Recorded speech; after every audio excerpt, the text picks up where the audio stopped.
Dito po nakalagay yung mga polo uniforms. Yan po. Dito naman po yung mga full sabli, jersey.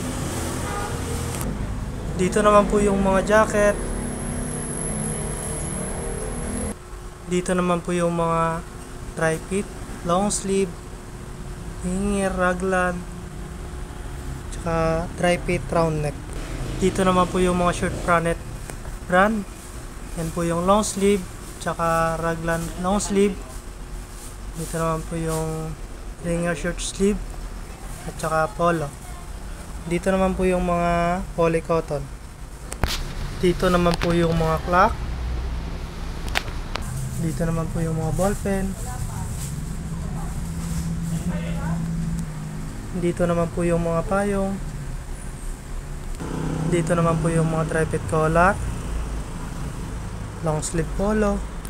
Dito naman po yung mga two-tone polo.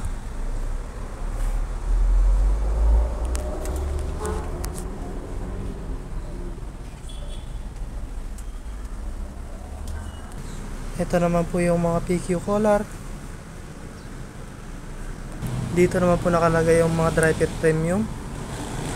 Ito naman po yung dry fit raglan, dry fit ringer, dry fit flatbed. Dito naman po yung mga mugs.